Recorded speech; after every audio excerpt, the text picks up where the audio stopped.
Hey there, I'm Brian. This is my Fender Mexican Black Label Jazz Bass.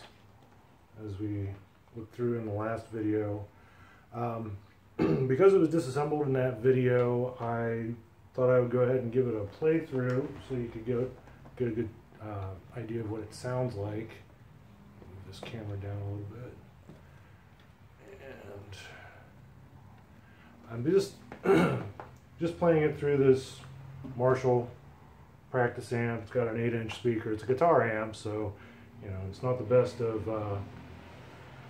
of demonstration pieces to use, but it's the only amp I have right now, so that's what I'm going to do. So full neck volume. I should note the amplifier, everything's just set to 12. Both the gains and the volume, as well as the EQ. So again, neck pickup, tone is all the way up.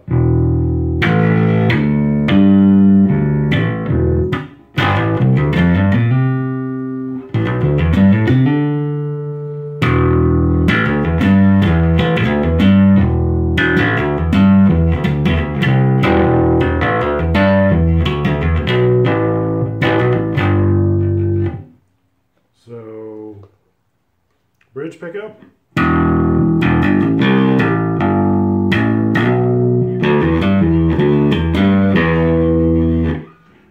Obviously it has a lot of mid-range, you know, a lot of treble end. I should note that these strings are about 4 months old. I put them on, I think, in February or March. Now it's the end of July, so they are definitely towards the end of their life. But, you know, it still has a lot of attack, still has a lot of punch.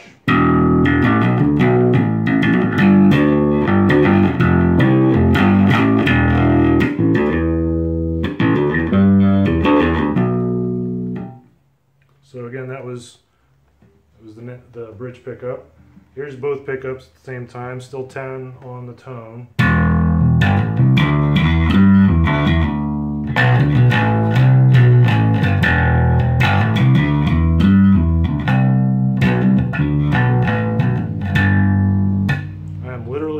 Up as I go, so apologies for inconsistencies on the riffs. So I should note I did do a couple of modifications to the wiring since my last video. I rewired the entire thing with new Gavitz wire, 22 gauge, the pushback stuff, and then I pulled out the bridge volume and replaced it with push-pull switch. Bourne's still a 500K mini knob on the top, but I wired that in series, so both pickups are going, instead of parallel, it's all through one, and then this is the main master volume at the neck position. And then I took off the original capacitor and replaced it with an Emerson 47, so the yellow, cream and red, or red and cream, whatever it's called. So it's a little bit darker than the stock. So if I roll it down to, this is on 5.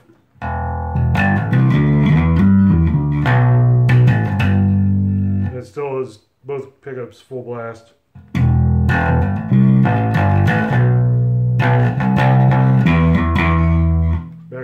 Back to 10.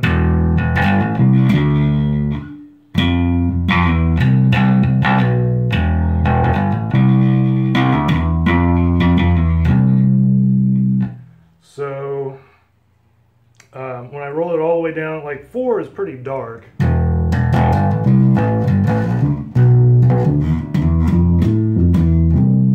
it starts getting into that older school kind of deeper, darker tones. And then, of course, I've got the series switch, which is a big difference in tone. So again, parallel full tone at full. And then series switch ons.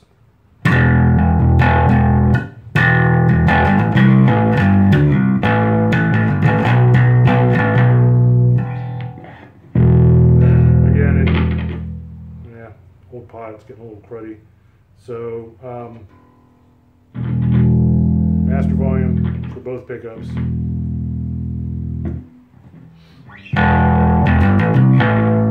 It's not exactly a P bass tone, kind of in the ballpark, a little more bottom end because this bass has a lot of bottom end to begin with. But if you haven't seen the previous video, the specs on this is it's the 90s Mexican jazz bass pickup, so it's single coil, but they're both wound the same direction and they're both polarized the same direction. So when you want to run series, it's not technically a humbucker. In fact, it actually amplifies the noise. So that is one downside. There's no shielding inside, which is something I would like to do at some point because it needs it. Elsewise, it's mostly stock except for the pot, or the capacitor I just said, and then again this is a push-pull switch, a Bourns 500K push-pull switch. So poplar body, maple neck with the skunk stripe, rosewood fretboard. They were still using those back in the 90s and the Mexican stuff. I replaced the nut. It was originally a plastic nut that broke ages ago, so I replaced it with my own bone nut. And then that's pretty much it. The string tree broke off, so I ended up pulling it this way a little bit and resetting the screw. And you can see I had a second string tree for the A string, but I think that was probably adding way too much force on it, and that's possibly why the other string tree broke off. But I eventually plugged that screw hole. So this bass has always had a bit of a rattle on the A string. I've been struggling with that ever since I got it. But that's really kind of the only downsides to it. Oh, I forgot to mention, I replaced the jack with a 4-point Protone. They're nickel or they're chrome. I think it's chrome. One of the silver ones anyways. So that is basically the bass. And